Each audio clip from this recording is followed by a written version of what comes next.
Good morning, guys. I think I'm live. Today we're going to be going over the uh, Akebia Therapeutics earnings call. It's just came out. It's one I've really been interested in looking at for a long time, but I haven't had the time to get around to it. And I finally have some time. So I think it's going to start at 8 a.m. I'm pretty sure. So we got 10 minutes. I want to break down kind of what I'm seeing here, what I've been looking at inside of the data, kind of, and go over all this stuff that is going on. So we'll jump right into it pretty much. Let me just get one thing going. You guys always know I got to get one thing going here. Um,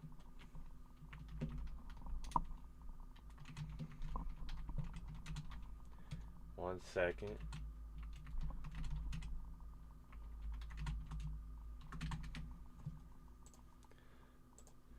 All right. So when I'm looking at this earnings report, we see the stock price is down 7% in pre-market, but I don't think this is a very big issue, and I've been using it as a buying opportunity. I finally started a position this morning. I've been looking at the stock for months now, and I finally opened up a position in it. My read on this earnings is some of the main things you want to look at is that the real operating revenue is up, and it obviously there's still the loss to profit, but it shows that they're expanding and that the products are starting to launch and work. We saw that the total revenue came in at 56.8 million, which is up 57% year over year. Not only this, but the product revenue was almost 57 million, which came from 42 million at the Arixia and 14 million in Vafseo. This is absolutely massive as we see them diversify into these two products that are both growing year over year. And net income has finally broken down, but year over year. But it was the first quarter in the black as Vafseo ramps and the big amortization charge rolled off in 2024. So I think that's why this earnings report is looking bad to the major investors. But I think what we want to take away from this earnings report so far that I'm seeing is that the Vafseo launch is working. We see there's prescriber depth, there's a lot of refills and access, which are all moving up. From what I saw, where was it? It was 720 something, I think. There we go. 725 prescribers in Q3. This is absolutely massive as we see 12.7 scripts per pre-subscriber on average. And these numbers are all increasing, and the average refill dose is also increasing, which is something you want to see with a company like this. It is the main pivot moment where we see that this actually works, and they've implemented a system where there's protocol, and the management expects patient access to expand from where was it 60,000 at Q3 right now to 275,000 by year end. This is what will create the setup to create a bigger market reach heading into 2026. As we have a bigger reach, the stock will follow sharply as well. Once we see the the product in other people's hands, people using it, the stock will perform likewise, and we will see the stock go up there. So another thing I want to point out is that there, where was it? It was somewhere here. Oh, wherever. I have it written down. The Aurexia is holding up post LOE better than the a lot of the bears were saying, despite loss on exclusivity from 2025. No ANDA has been approved yet, and only one authorized generic is sold by Akebia's distributor is in the market. That's why Oxia still did 42 million in Q3, which gives them cash flow support as they're building out Vafseo, which I think will be the biggest game changer on the market. Another thing I want to point out is a lot of people are not mentioning their cash and cash equivalents is 166 million, which shows that management has focused their money correctly, and they're financed the profitability on the current plan that they are following. This lowers dilution risk by a lot, and near term I think they don't have to dilute at all, at least till the end of the year, and it lets them lead into a rollout once we see Vafseo able to fully come out, and that's why I've been buying it this morning, and why I think this is a good buy under $2 a share. I think this is a must buy stock, and I think the it is kind of de-risk in the launch in the U.S. is focused where the dialysis market is absolutely huge in the U.S. and this Vafseo is already FDA approved, and it's for dialysis dependent anemia. And the U.S. launch began in the start of this year with 500,000 dialysis patients in the U.S. An effective treatment or alternative to the ESAs that we currently have has a clear place in the market, and early metrics that we're seeing suggest that prescribers agree and that this product could be the future of dialysis uh, healthcare. So what the market is kind of undervaluing with this earnings report is the distribution flywheel into 2026. If DaVita moves from pilot to broad availability in other networks, Vafseo's accessible patient pool is 275,000 by end of year, sets up a larger ramp into 2026, which is when I think the biggest year we will see for this company, and when I think the stock price will truly go from $2 a share to probably $8 a share, because the operating leverage is already peaking through with the Q3 profitability and earnings report, as we could see here. The Vafseo will truly change the game and the market. Not only this, the quality of life for dialysis centers and oral therapy can simplify the chair time and logistics versus ESA injections, which are painful and they create a bigger issue. I think the company's refill rate being above 85% and dose upticks implied that there's real world use for this. There's acceptance by other people, and it's not just being used at trials and people aren't enjoying it. Not only this, but the incremental things we've seen, I think this has created a real world message to drive adoption. As we see, the other products they have on the market have kind of been acting as a bridge, and it's kind of funding Vafseo, which once this is able to be pushed and tamped down, I think there won't be dilution fears, and this stock will really be able to perform well next year. Some key numbers to track over the next 2 to 3 quarters, I think, is the non-dialysis. Is the non-dialysis where did I have this? Wait, no. The key numbers to watch is the refill share and the dose intensity. By sustaining over 80% on refills and rising average doses, this stock would support a lot of revenue per patient and durability, which will create a bullish upgrade in the stock price. Not only this, I think the OpEx, we want to watch the OpEx because with SG&A at 30 million and R&D at 15 million in Q3, modest growth and rising revenue should expand their operating income and create a bullish effect for the stock.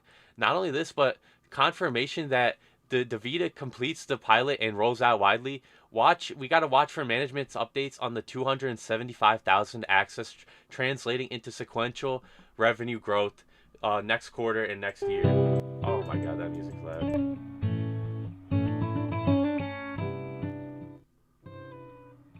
Okay.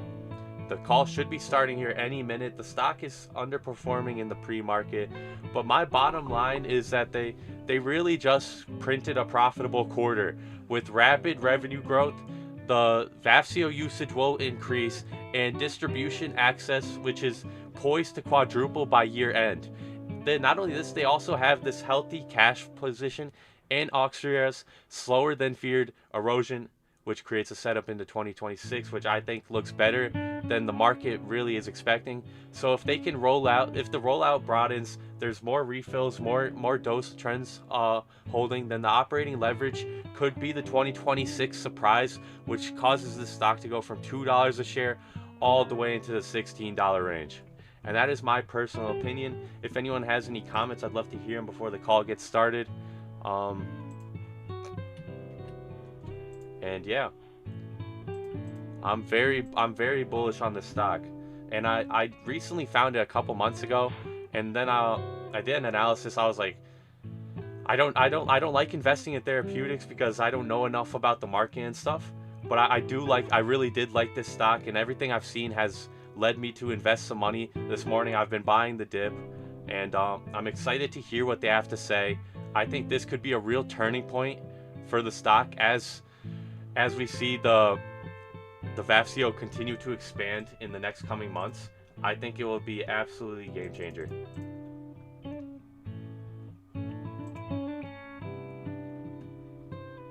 I think it will be an absolute game changer if they can continue to expand this, and the revenue will just follow sequentially.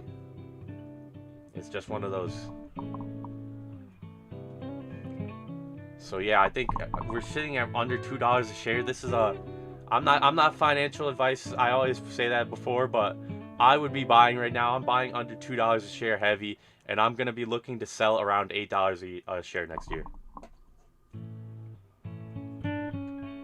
And I think it's gonna be a very profitable next couple quarters, and we're gonna see this shift because right now it's mainly all the revenue has kind of came through with Arixia being at the 42 million. But once I think that shifts happens over to Vafseo, this stock will really tenfold over. And we see that this medication works. That's the thing that people aren't realizing, I think, with this earnings report.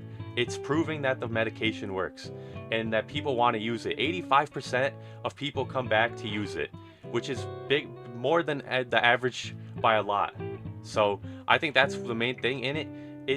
Other doctors' offices will want to use the service because no one wants to give injections. Why would you want to give injections when you could just give a tablet form? Oh, there we go. The stock flipped over. Hopefully, you guys buy the dip. Good day, and thank you for standing by. Welcome to Akebia's third quarter 2025 financial results conference call. At this time, all participants are in a listen-only mode. After the speaker's presentation, there will be a question-and-answer session. To ask a question during the session, you will need to press star 11 on your telephone. You will then hear an automated message advising your hand is raised. To withdraw your question, please press star 11 again. Please be advised that today's conference is being recorded. I would now like to hand the conference over to your speaker today, Mercedes Carrasco, Senior Director of Investor Relations. Please go ahead.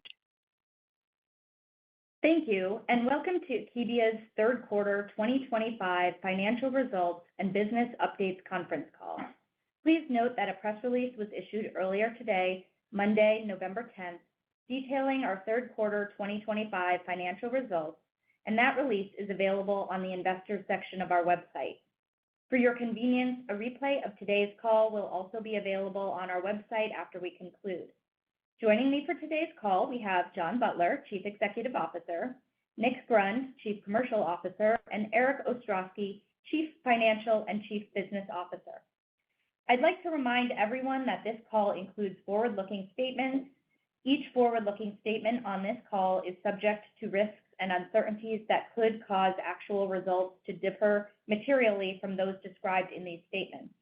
Additional information describing these risks is included in the financial results press release that we issued on November 10th, as well as in our risk factors and management discussion and analysis section of our most recent annual and quarterly reports filed with the SEC. With that, I'd like to introduce our CEO, John Butler. Thanks, Mercedes, and thanks to all of you for joining us this morning. The team is just back from a very successful American Society of Nephrology meeting where we met with prescribers and customers and also presented data that continue to demonstrate the positive impact Vafseo can potentially have on important clinical outcomes in dialysis patients. The quality of data that we believe will lead to Vafseo becoming standard of care to treat anemia in dialysis patients. Of course, today there is significant focus on our current launch progress. I'm proud to share that through 41 weeks of launch, Vafseo has generated more total prescriptions than any recent launch in dialysis. This is a reflection of the recognition from prescribers of the potential clinical benefit Vafseo can bring.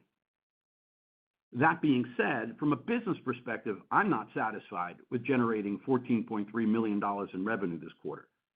No one on the Akebia team is. But to be clear, we are pleased with the direction of all the important launch indicators that we believe will lead to long-term success for the product. We increased accessible patients from 40,000 patients in the first half of the year to almost 70,000 by the end of Q3, with the initiation of the DaVita pilot and the addition of IRC and several smaller providers late in the quarter. However, as we advance through the launch, we continue to appreciate how long it takes to align all of the logistics and processes for a new therapy to be made available for patients, particularly one that will be delivered to a patient's home, a departure from how anemia has been treated for the past 35 years. The bottom line is that getting patients on therapy, and in some cases keeping them on, in the highly protocolized dialysis environment has taken longer than we expected. That said, these are operational issues that we and our dialysis provider customers are working through as quickly as possible. We believe that our positioning is compelling. Market research and every conversation I had at the ASN meeting supports physician desire to prescribe. Nick will share more information on our launch as well as sentiments from prescribers that we heard at ASN. Further, I expect that strong interest from physicians is only going to grow with the win-odds analysis based on data from the Innovate trials that was presented at ASN last week by Dr. Glenn Chertow. The purpose of the win-odds analysis is to bring a greater level of statistical power to analyzing critical clinical outcomes. It's a statistical method designed to prioritize clinically meaningful endpoints in outcomes trials. This post hoc data analysis showed that patients randomized to vadadustat experienced a lower risk of death or hospitalization compared with patients randomized to the ESA control, darbepoetin alpha. The benefit became more significant when you looked at an on-treatment analysis. You've heard me say repeatedly that continuing to provide data that supports the clinical differentiation of Vafseo will be critical for the product to become standard of care. This data is an incredibly strong start and an important step in delivering on that promise. We will, of course, work diligently to have these new data published so our medical team can communicate them in the field as appropriate. Moreover, Dr. Block has adopted this win-odds endpoint as the primary endpoint in the VOICE study, which we expect to read out in early 2027. As a reminder, late next year, we'll also have the results from the VOCAL study that we're conducting at DaVita clinics. These readouts will be two important data catalysts for the company, and we believe the newly generated information should support continued long-term growth of Vafseo prescribing. Now, both the VOICE and VOCAL studies utilize 3 times weekly or TIW dosing regimens. We've said before that observed dosing will be important for the in-center patient population as the dosing schedule can coincide with their dialysis treatments. Now, we plan to engage further with the FDA on adding TIW dosing to the label, but we have heard from physicians and providers that they are moving to this dosing regimen based on the evidence that already exists. To this end, U.S. Renal Care is currently implementing a TIW dosing protocol in their clinics with a goal to have it available in all clinics in Q1 of next year. Now, I expect some physicians may wait until Q1 to start new patients on Vafseo when they can leverage TIW dosing. Now, additionally, USRC will be shifting from using 150 milligram tablets at home to 300 milligram tablets for in-center use, which could impact inventory levels in Q4. In the long run, I believe this change, enabling observed dosing, will improve physicians' ability to drive patient adherence and compliance, which have been factors impacting growth. Before handing the call over to Nick, I want to go back to our launch for a moment. Having more prescriptions written in the first 41 weeks of a launch than any recent launch in dialysis suggests a very strong reception from the dialysis community. Hearing feedback from physicians about their positive experiences with Vafseo and seeing data like Dr. Chertow presented regarding the potential favorable mortality and decreased hospitalization benefits compared to ESAs gives me more reason to believe we will achieve our goal of making Vafseo standard of care for dialysis patients. I'm extremely confident in achieving that long-term goal. In the near term, our team is tackling operational issues head-on to overcome them. Now let me turn it over to Nick to give more granularity on these efforts. Nick? Thanks, John. Good morning, folks. Like many others at Akebia, I spent the last several days in Houston at ASN talking to nephrologists and leaders from various dialysis organizations. The positive sentiment on Vafseo as a compelling treatment for anemia remains high. In fact, from market research, we now have early insights into the perceptions of nephrologists who have patients on therapy. We're pleased to see that more than half of the nephrologists surveyed view Vafseo as providing more consistent control of anemia than their ESA with fewer dose adjustments. More importantly, at ASN, we met with all of the large and mid-sized dialysis organizations with prescribing access, and they reinforced that they are vested in the success of Vafseo. All these factors give me confidence that we will achieve our goal of making Vafseo standard of care for dialysis patients. I believe that by continuing to address operational challenges and further improving access, we continue to unlock the true value of Vafseo. To that end, I'll share quarterly launch metrics.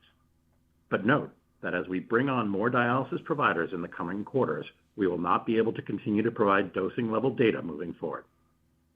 During the quarter, approximately 725 prescribers wrote a prescription for Vafseo, and each prescriber, on average, wrote approximately 12.7 prescriptions.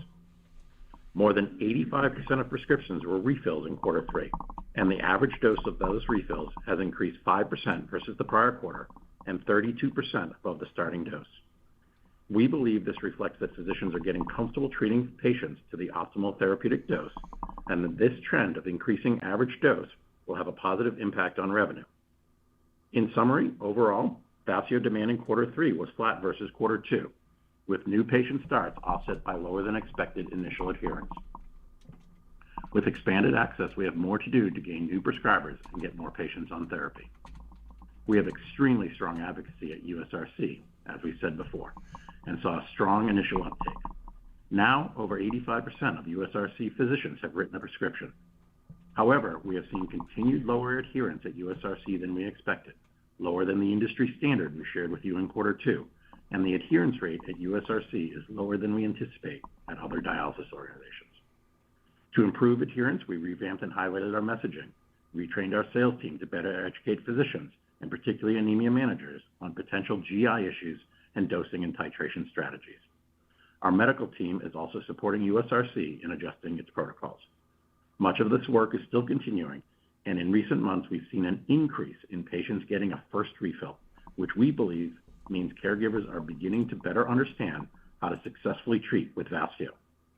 While a positive sign that our efforts are making an impact, there's still more to do. I'm proud of our medical team for identifying solutions to discontinuations at any time and educating prescribers on Vafseo data to support dosing decisions as they address challenging protocol restrictions.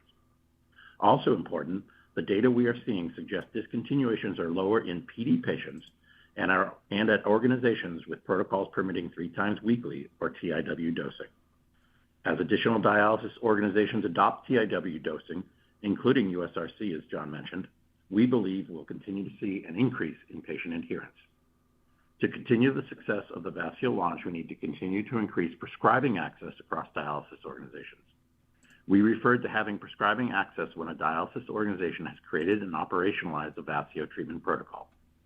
In quarter 3, we increased prescribing access by greater than 25,000 patients. Additional patients came from 3 sources: Innovative Renal Care, or IRC, the DaVita pilot, and a number of other regionally important small and independent dialysis providers. While we anticipated broad access at DCI, the 4th largest dialysis organization, they have yet not enabled broad prescribing access through a protocol. IRC, the 5th largest dialysis center, made Vafseo available to patients in mid-August and required all clinic staff to be trained by the end of September. With strong physician advocacy and in all staff trained, we expect physicians to trial Vafseo in certain patient subgroups, leading to broader adoption in Q1 2026. The DaVita pilot in over 100 clinics that treat nearly 10,000 patients also began in mid-August. Within large, complex organizations, it makes sense to do a test run to ensure a smooth rollout. And during the pilot, we saw patients being identified, labs being drawn, insurance being verified, and patients preparing to go on therapy in quarter 4. The pilot was successful in that those processes were streamlined and revised when needed, and patients have since been dosed. We are pleased to say that DaVita has decided to roll Vafseo out to the remainder of its clinics and that Vafseo is available broadly as of today. With over 200,000 patients within DaVita now having prescribing access, our teams are working with prescribers to identify those appropriate to start on Vafseo. In summary, while gaining significant traction is taking time, I believe the core tenets of a successful launch are in place and strengthening. We have strong market awareness, increased prescribing access, and we've already overcome several operational issues. With prescribing access for Vafseo at over 260,000 patients today, we expect several dialysis organizations to increase ordering in the fourth quarter of this year, and importantly, to build momentum into 2026. Let me now turn it over to Eric. Thanks, Nick. We're happy to report another solid quarter of top-line performance with Vafseo and Auryxia. I'll now provide an overview of our results as compared to the third quarter of last year. Total revenues, which are comprised primarily of net product revenues and also include license, collaboration, and other revenues, were $58.8 million in this quarter as compared to $37.4 million in Q3 of last year, representing an increase of over $21 million. Of these amounts, net product revenues increased to $56.8 million this quarter from $35.6 million in Q3 of last year. This was driven by sales of Vafseo, which were $14.3 million in the quarter, as well as by an increase in Auryxia sales, which were $42.5 million this quarter as compared to $35.6 million in Q3 of last year. As a reminder, Auryxia lost IP exclusivity in March, and there's an authorized generic for Auryxia on the market, though no generics have been approved by the FDA at this time. We are pleased to post another strong quarterly Auryxia result, though caution future Auryxia sales levels are challenging to predict due to the uncertainty around the timing of potential additional generic competition. Cost of goods sold decreased to $9.4 million this quarter as compared to $14.2 million in Q3 of last year. The key driver of this COGS reduction is that we are no longer recording a $9 million quarterly non-cash amortization charge related to the acquired developed product rights for Auryxia, which is now fully amortized. Also of note, Vafseo sales in the quarter were derived from pre-launch inventory, which does not include the full cost of manufacturing, and as a portion of those inventory-related costs were previously expensed to R&D prior to Vafseo's FDA approval. R&D expenses increased to $14.9 million this quarter from $8.5 million in Q3 of last year, driven by increased clinical trial program activities, including our voice and vocal studies, which aim to continue to generate data highlighting the benefits of treating patients with Vafseo, as well as higher headcount-related costs. SG&A expenses increased to $29.1 million this quarter as compared to $26.5 million in Q3 of last year. The increase was primarily driven by higher marketing costs in connection with the Vafseo U.S. launch, as well as increased headcount-related expenses. Turning to the bottom line, we generated net income of approximately $540,000 this quarter as compared to a net loss of $20 million in Q3 of last year. This quarter's net income was primarily driven by the increase in net product revenues, which was partially offset by higher operating expenses. Our cash position is strong. We ended Q3 with $166.4 million in cash and cash equivalents. We believe our existing cash resources and the cash we expect to generate from product, royalty, supply, and license revenues are sufficient to fund our current operating plan to profitability, including the advancement of our existing pipeline. In closing, our Q3 financials reflect our continued execution of the Vafseo launch and the continued steadiness of the Auryxia revenue stream. We look forward to discussing our Vafseo launch progress, as well as the advancement of our pipeline on our next earnings call. We'll now open the call up to questions. Operator? Thank you. As a reminder, to ask a question, please press star 11 on your telephone and wait for your name to be announced. To withdraw your question, please press star 11 again. Please stand by while we compile the Q&A roster.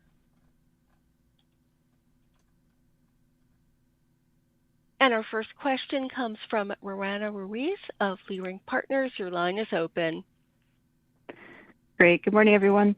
So a couple from me. I was curious, what strategies could you use to overcome the operational challenges that you mentioned for Vafseo, including the average adherence that I think you mentioned at US Renal?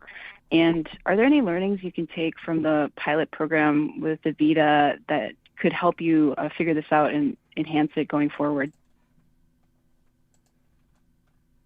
Rona, great questions. And I think they're both for Nick, so I'm going to turn it over to him.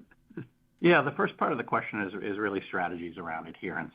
As we've looked at it, typically what we're seeing is adherence being challenging really in that what we call the first refill. And that first refill is immediately following the initial prescription. So they get prescribed at the starting dose of 300 milligrams. A lot of those patients who are being started are higher dose ESA patients, so they're coming from a high dose to 300 milligram, and they're experiencing in some cases a hemoglobin dip. What we found out is that the anemia manager is used to their ESA. They've been using it for 30 years, and they're responding by switching the patient back to an ESA as opposed to titrating the drug. It's a titratable drug. The average dose in our studies was roughly 435 milligrams. So the expectation is to titrate. And what we've seen is there's a lack of titration there. And so what we focused on is really the messaging with our sales team, with the anemia managers around titration strategies and the et cetera. In addition, our medical team has been working with the DOs around protocols associated with how we think about long-term use of the product. And both those things together, we've seen some recent trends that suggest we're moving in the right direction, but still a ton of work to do there. The second piece is DaVita. DaVita learnings, as the second largest dialysis organization, they do these pilots for a reason, and that's really to work out the kinks. Those kinks can be in places where an initial prescription gets loaded into the system. That person needs to have a clinical review. They also need to have a reimbursement review. That order then gets sent to the specialty pharmacy, who then fills the prescription at the patient's home. And the idea behind the pilot was to actually test all those aspects. And where needed, DaVita adjusted those. And so as we think about the learnings from that is, with USRC, we saw a very motivated DO, dialysis organization. They were prepared ahead of time with many of those things, so they moved very, very quickly. DaVita took a little bit longer, so this is really a prescriber-driven launch within DaVita. It's not a top-down push of any kind. It's prescriber by prescriber, and it just took us a little time to figure out the distance between the prescription being, the patient being identified and the prescription being filled. Those learnings, and frankly, all the learnings throughout the launch, we've been able to apply to every DO that's come on board. And that's one of the reasons why we expect adherence in new dialysis organizations who are starting to be actually lower than higher than the adherence we saw at USRC early on. So we're taking those learnings and we're sharing them broadly, and we believe they're having an impact. Now let me just add a couple of things. The pilot was successful. So, the learnings were, it takes time to work through it. DaVita seemed very happy with it, and as a matter of fact, rolled out, village-wide, as they call it, to their entire community, 200,000 patients as of today, which is sooner, frankly, than we actually expected it. But where I think Nick was saying the real learnings came from what we saw at US Renal first, and how then protocols and the like were implemented at DaVita and some of the others. We're in some ways, dialysis is an interesting community in that everybody kind of knows what everybody else is doing, right? And there's a lot of communication. I mean, even at the ASN meeting, there's a meeting of chief medical officers across all of the the different dialysis providers to share data, kind of activities, things they're doing medically and clinically. And we know Dr. Block shared significant information about their experience with Vafseo. And we think clearly those learnings impacted how DaVita built their protocol, which, again, we expect will be very, very helpful. I think even in the early pilot days, we're not seeing and don't expect to see the same issues around adherence because of some of the tweaks they made to those protocols. So, that is the learning too. Nick referenced the anemia manager. And the anemia manager is so important to this process. They're used to giving EPO or Mircera or whatever in the clinic every day.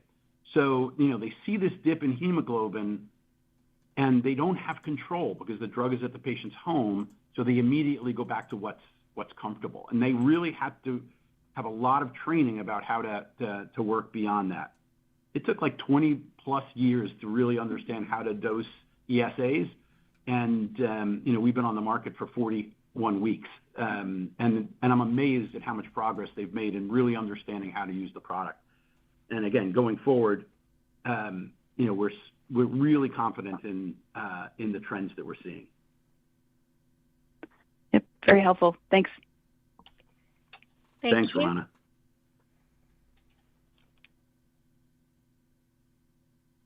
And our next question comes from Julian Harrison of BTIG. Your line is open. Hi, everyone. This is Andrew on for Julian Harrison. Thank you for the update. Just a quick question on one of the presentations from ASN. Could you discuss what physician feedback has been like regarding the post-hoc analysis of vadadustat's impact on hospitalization outcomes? Yes, Andrew, thanks so much for asking that question. It is obviously early days. We only had the presentation last Thursday, I think it was, but it was certainly a focus of the conversations I've had. Again, I believe that was part of the presentation Dr. Block made to the other chief medical officers. We obviously weren't in that presentation, but this is important data. This is really meaningful data. When you look at the Innovate data overall, we saw about a 1% lower mortality rate and about an 8% lower hospitalization rate, but neither of those were statistically significant. Using this win-odds analysis where with a hierarchy, right? It's better to be alive than dead. It's better to be out of the hospital than in the hospital. You can really drill down on what matters to patients. And, the clinicians that I spoke to were incredibly excited about this. I mean, these, of course, are people who believe in the product already, and this is the kind of evidence that they need. So, we can't obviously use this in the field, or the medical folks can't communicate this until it's published. So, it's important for us to move that quickly. But this is the promise that we believe that the drug would have, and, it's being demonstrated. And, of course, we'll confirm it prospectively with the VOICE trial as well. So, I think hopefully you hear the bullish tone of my voice. I mean, coming off this ASN meeting, not only were people talking about the good experience that they're having, and where there's frustration, it's frustration with operational issues. It's hey, this is something that's going to change care for patients, and they want to be a part of it. So things in dialysis don't happen overnight, but we're on the right track. I'm absolutely confident of that. Thank you. And if I could just ask one more quickly, just on acute kidney injury, have you gotten any sense of what the registrational path could potentially look like for this indication? Has there been any communication with the agency on potential expectations? No, not yet. This is acute kidney injury is our compound AKB 9090, which we expect to start phase 1 early next year. So it's a little early for having that conversation. The great thing is there's this group, the Kidney Health Initiative, that ASN sponsors, that has multiple manufacturers. The FDA is part of that as well. Lisa Thompson goes to those meetings regularly, and Steve Burke, our chief medical officer and head of R&D, he's a part of that. He actually chairs the drug committee, and he's chairing a special section on AKI. So similar to the way FDA agreed on a path forward for IgAN and seemingly for FSGS as well through the Parasol activities, I would hope that there'll be real clarity on where AKI, or what you have to do in a really streamlined way to get an AKI product approved. We have a few years before that matters to us yet, but it's great that Steve is directly working on that with the FDA and the ASN and the rest of KHI. Great. Thank you so much for the update. It's really helpful. Thanks, Andrew. Thank you. And our next question comes from Matthew Caulfield of H.C. Wainwright & Company. Your line is open. Hi, great. Thank you. Good morning. Just kind of a two-part question. First for Vafseo. At this stage, what do you view as the greatest hurdles to the LDO and medium dialysis organization expansion for just building on near-term growth? And then separately for Auryxia, it was mentioned that the generic had not entered the market yet. and was just curious kind of what your thoughts were there. It seems that may come as a slight surprise. Just trying to get sort of your thinking on that. Thanks again. Appreciate it. Thanks for the questions, Matt. I'll take the second one first. Auryxia, this is the gift that keeps on giving. We had an expectation that there would be generic approvals in March. There haven't been. We don't know why, and we're certainly not going to ask anyone. We're simply going to continue to provide product to the market. So we know exactly what the authorized generic can sell. That obviously they buy from us.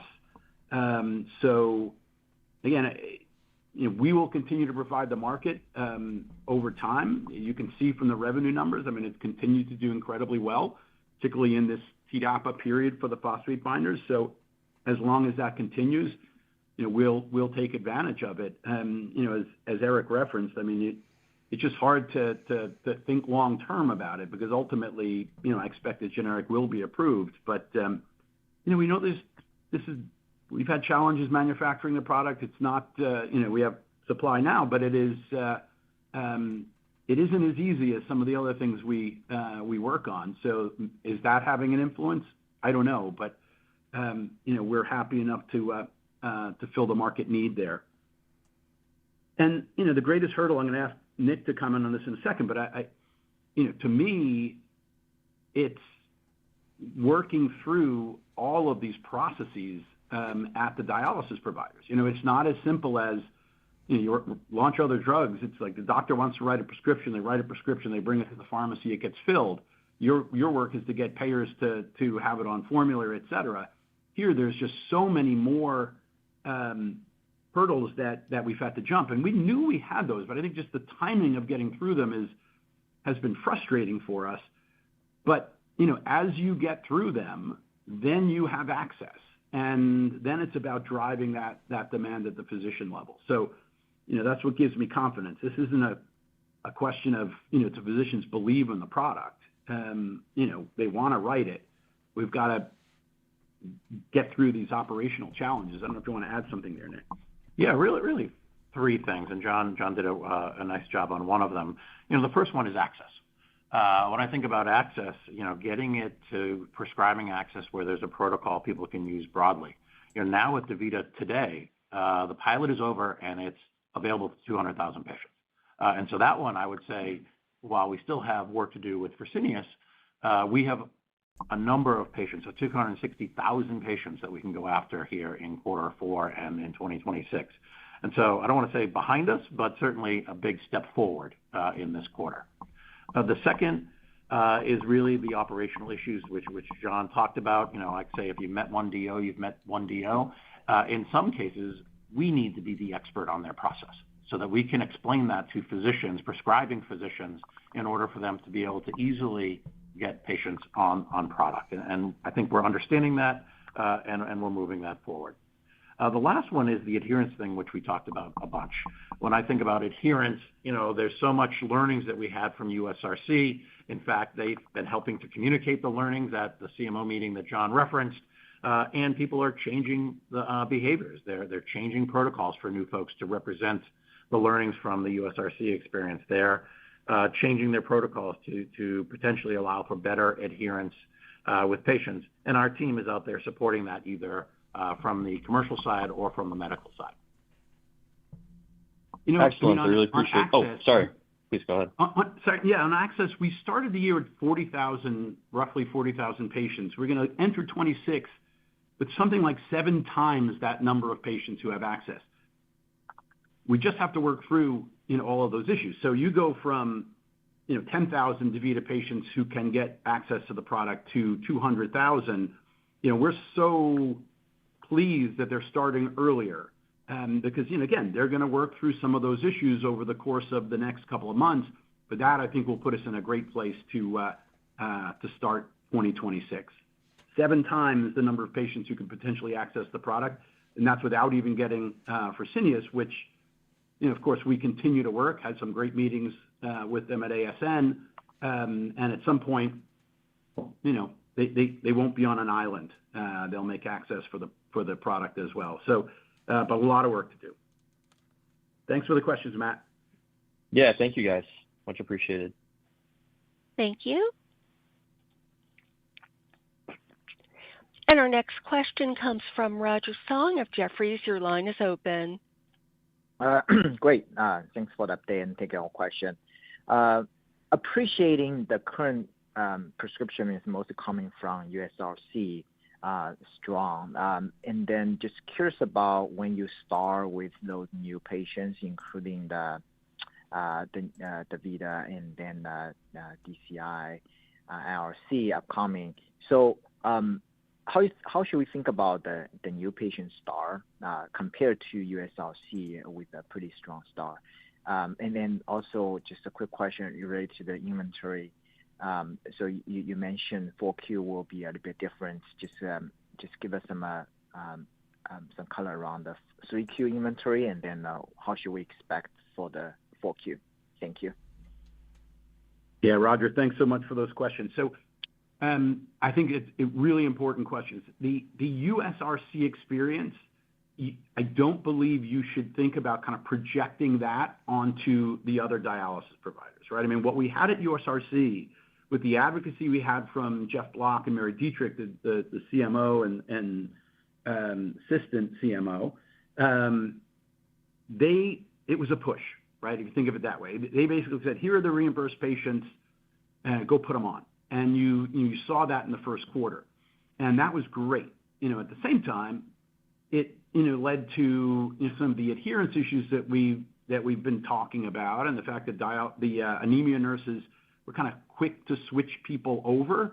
So it was great on the one hand because you got this bolus of patients on. They got a ton of experience, and everyone else has learned from that. But as you think about DaVita and IRC and ultimately DCI and Fresenius, it is much more of a prescriber-driven growth in patients, right? So it will be on, which is great. I mean, we can handle that very well, right? This is why we have a commercial organization in place and a medical organization to support protocols and the like. So it's hard to take that and move it over. You really have to think about each of those, in a unique way. Now, again, you have that broad support at the corporate level, but they're not forcing people to write the drug. And remember, during the TDAPA period, you still have to go through this, this process where you have to confirm insurance and the like. So, US Renal did that first. That, hey, here's all the patients that are insured. Now the docs need to say, I want to write it for this patient. Then you have to see that they're insured, and this all takes time to get the patient on. So, I think we learned a lot through the Vita pilot process, that it took longer than we had expected, and they had some glitches with their systems that, they've worked through.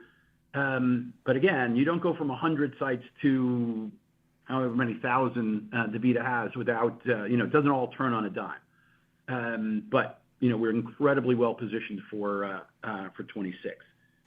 And, when I think about some of the meetings we had with the corporate folks at ASN last week, and, the language they were using to us around, where this product should fit, again, these are the things that give me confidence. I'll let Nick answer the question on current inventory, but just the reference point that I made in my remarks, US Renal, again, where most of our sales come from, they've been using 150 milligram tablets. That's what they ship to patients' homes. So they have inventory of that. They know they're going to be moving. They're not going to force anyone, but I expect that most patients and physicians will move to TIW dosing. TIW dosing, the drug is at the dialysis center, obviously, because they give it during dialysis, and they use 300 milligram tablets for that. So they'll have to work down their 150 inventory. It's a shorter supply chain because we ship directly to the dialysis provider, so they don't need as much inventory on a go-forward basis of the 300. So we don't know exactly what that will be in Q4, but I think it will clearly be a little bit less inventory than they had ending Q3. And that number, yeah, so they added about $1 million in quarter three in total inventory into their thing. The other thing to keep in mind is they make this switch to TIW. If you're a physician who wants to put a patient on product, you're likely to say, hey, I want to not put them through go to QD and then switch them to TIW. There may be some resistance in the system for new patients to start in quarter four while they wait for the TIW protocol to be available to them. Yeah, because they've made that clear to all the USRC physicians that they'll be moving to that. They're doing it gradually, through centers and expect to have them all available hopefully early in Q1. And I do think that if I'm a doc and I have someone I want to start and I know I want to use TIW, I'm going to wait until I can access that probably before I put them on. So that could impact patient starts in the fourth quarter. But again, that is with what we would expect to be improved adherence and compliance. That's a long-term win for us for sure. Got it. Thank you. Thank you. Thanks, Roger. Thank you. I'm showing no further questions at this time. I'd like to turn it back to John Butler for closing remarks. Thank you so much, Dee Dee. And thanks to all of you for joining us this morning. As I said up front, we're not satisfied with the revenue number we presented this morning, mostly because with data analyses like we presented last week, we're gaining awareness of the type of impact that Vafseo can have for patients. We are gaining access to patients. As I mentioned, when we start 26, we expect to have access to almost 7 times as many patients as we did at the start of this year. We're dealing with the operational issues we're encountering, and we're driving demand from prescribers. Coming off this ASN meeting, my confidence has never been higher, and I look forward to updating you all on our progress. Thanks, everybody. Have a great day. This concludes today's conference call. Thank you for participating, and you may now disconnect. All right, guys, that's the earnings call. The stock is currently at $1.84 in pre-market. It's down a little bit. It's down about 10%. But I really want to talk about, I have some notes here I want to go over. I think this really marks a turning point for the company after they have spent years rebuilding the balance sheet, repositioning its core assets, and all the regulatory battles we've seen. For the first time, I think the numbers are marginally improving, and the company's printed meaningful revenue growth, improved margins, and most importantly, its first quarter of positive net income. When you strip away the noise and look at all the operational fundamentals, Akebia appears to be entering a new phase where Vafseo's US launch is gaining real traction. Auryxia is holding up better than expected despite the loss of its exclusivity, and the company's financial runway is stronger than the market gives them credit, especially at $1.84. I think it is very, very low comparatively. So the headline result was the $58.8 million in revenue, which is up 57% year over year, driven primarily by the strong adoption of Vafseo alongside the continued stability of Auryxia. The product revenue has reached $57 million, and it makes the quarter significant is that the company swung from a $20 million loss a year ago to a positive net income of just over $500,000. Profitability, especially profitability driven by organic demand and not short-term cash slashing, matters because it shows Akebia has finally crossed into a phase where its core commercial strategy is working, and we see it in progress. Investors often underestimate how crucial this inflection point is in biotechs, and once a company can demonstrate it can support its operations through recurring revenue, the risk of it really realistically drops dramatically, and the long-term value becomes more visible, and it goes through the roof, really. One thing I want to point out is that Vafseo's performance was the strongest validation of this shift, and all the data that we're seeing, the prescriber base expanded to roughly 275 clinicians, and each prescriber wrote an average of 13 scripts during the quarter.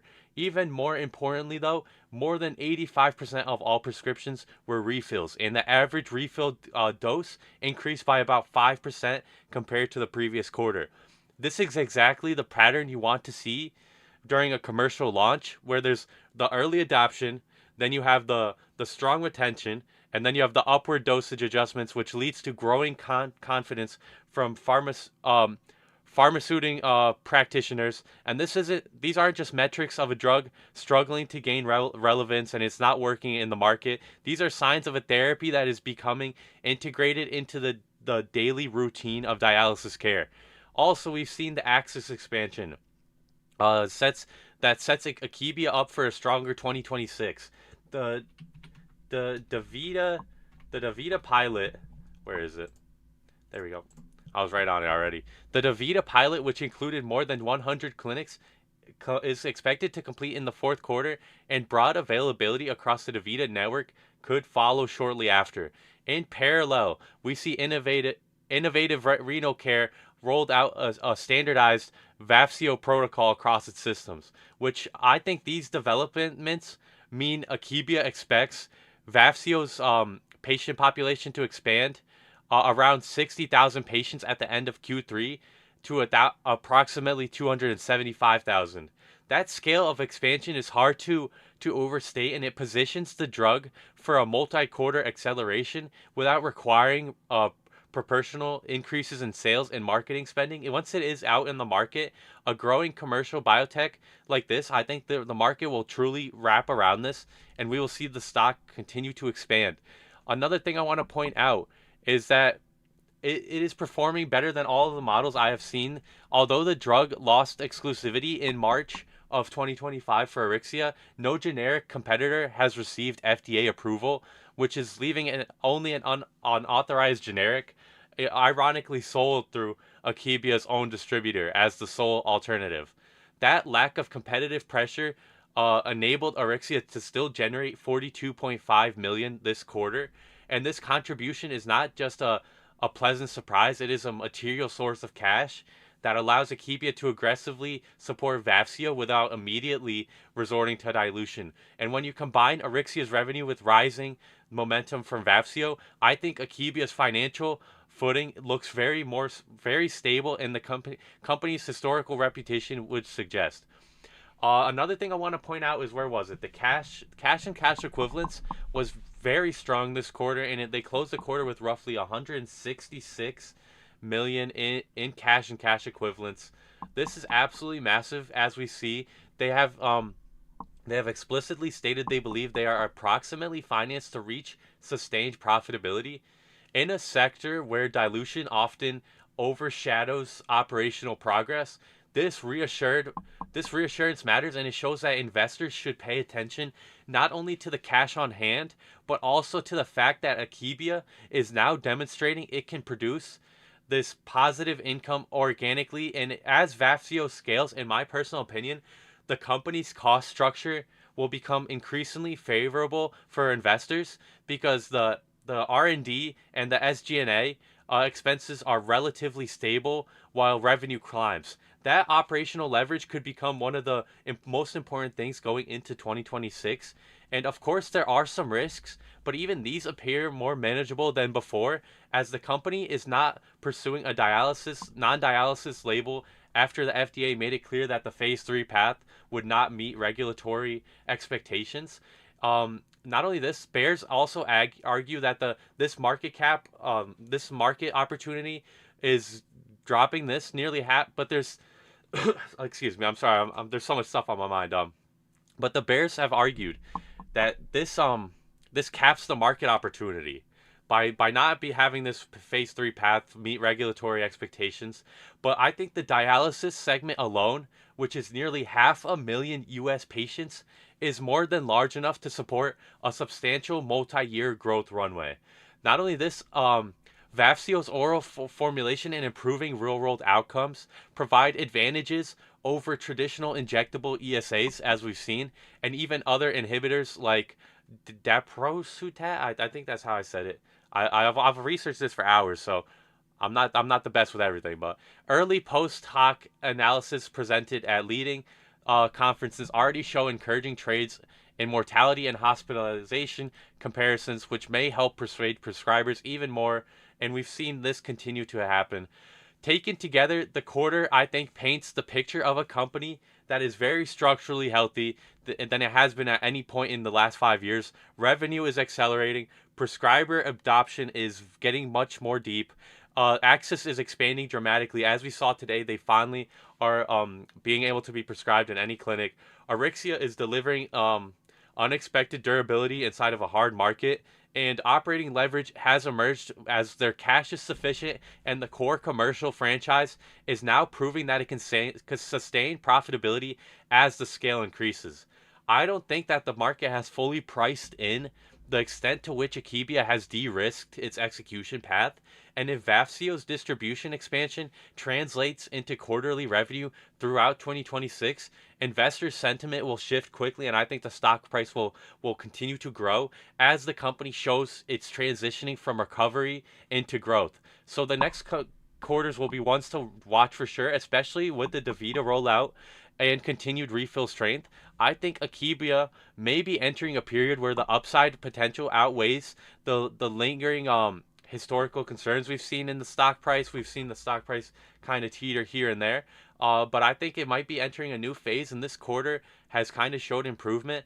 I was saying earlier, I think my price target for next year is $8 a share, and I'll just quickly go over what I think will lead to us hitting that share price, and then after that, I'll answer any questions and then I'll get off. But I think the number one thing that will lead to this is a clear Vafseo growth inflection. Wall Street won't reward Akebia with an $8 valuation unless Vafseo's revenue curve becomes steeper than it is currently. Vafseo's currently revenue needs to hit about 30 to 40 million by mid 2026. Currently it's at 14 million a quarter, and this I think will re-justify a re-rating. The market wants proof that prescriber count will keep rising from, let's say, the 725 right now to over 1,000. They want refill shares to stay above 80%, dose intensity to continue increasing, and access improves exactly as projected. If the DaVita rollout moves from pilot to full network adoption, Akebia instantly gains access to 200,000 plus dialysis patients, that which alone can take Vafseo to the numbers above. And if Vafseo becomes a 150 to 200 million type of run rate product next year, Akebia becomes a different company overnight. And this is the core requirement for an $8 stock price. Another thing I want to see is Auryxia hold up longer than the bears expect. We saw that the LOE happened in March of 2025, but there's no ANDA generics that are approved yet. If this continues into 2026, Auryxia could keep generating 120 to 150 million a year, which matters because it reduces the dilution risk for investors like us. It funds the Vafseo rollout, which is great for the company in general. It boosts total revenue, which is just a plus on the metric side, and the market values cash flow stability very highly.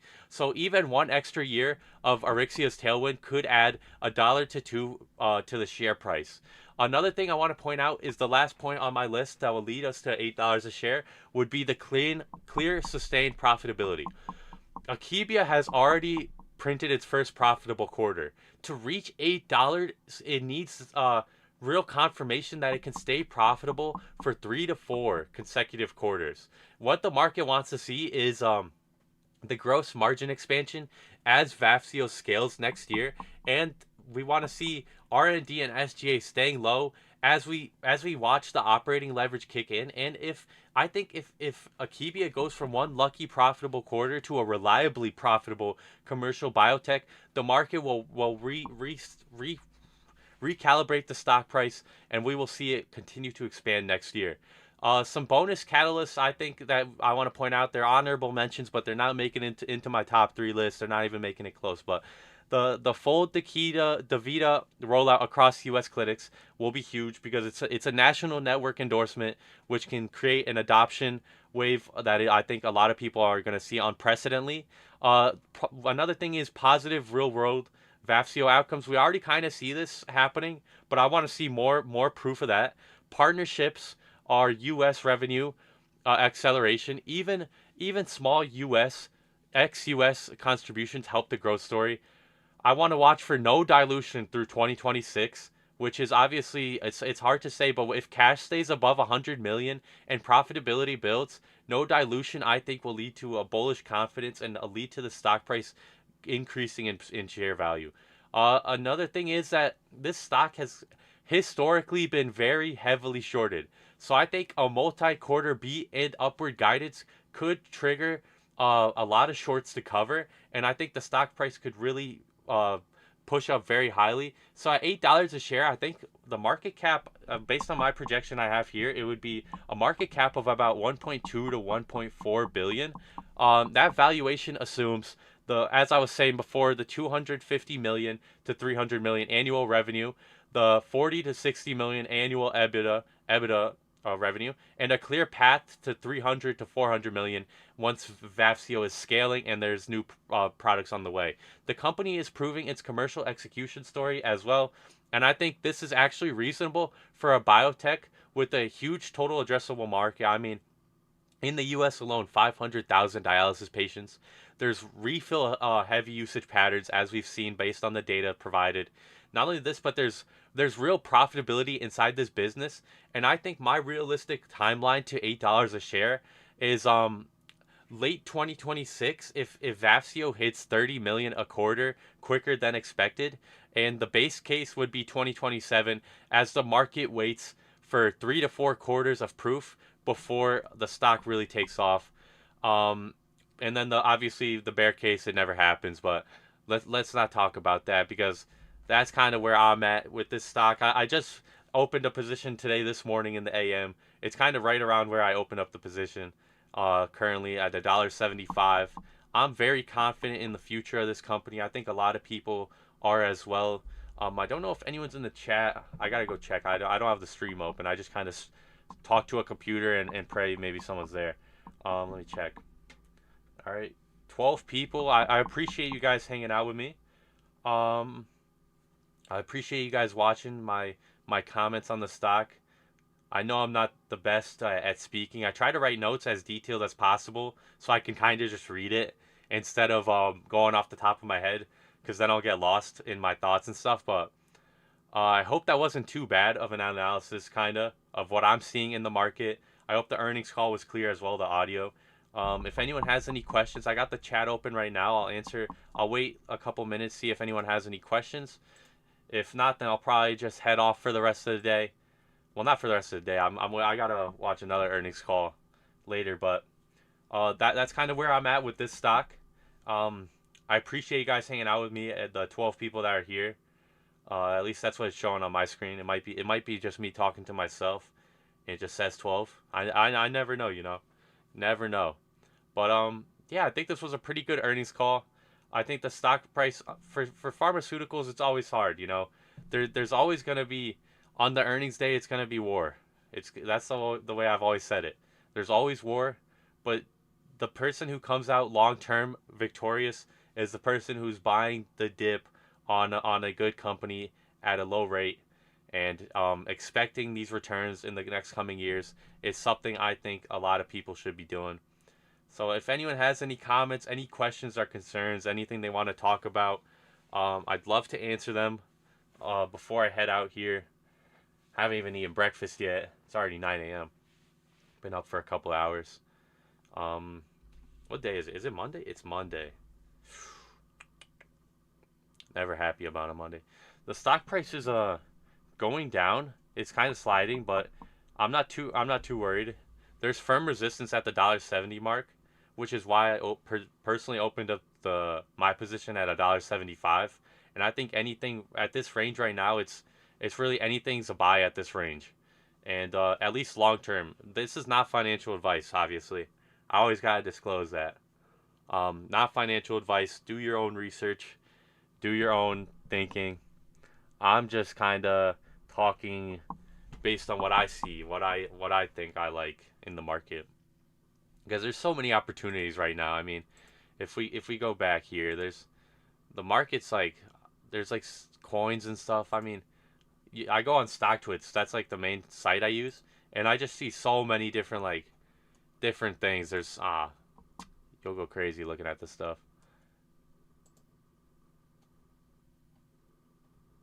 So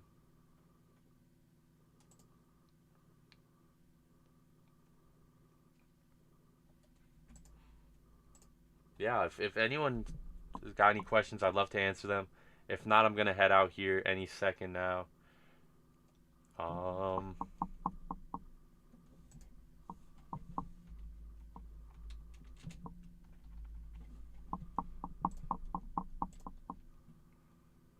I hope you guys enjoyed the stream though. I appreciate you guys hanging out today on your Monday morning, watching the call. Um, yeah, that's pretty much it. I hope you guys treat each other with respect, treat everyone kindly. The world has too much negativity in it. Um, make sure you guys go outside, touch some grass. That's always nice to do, and just take care.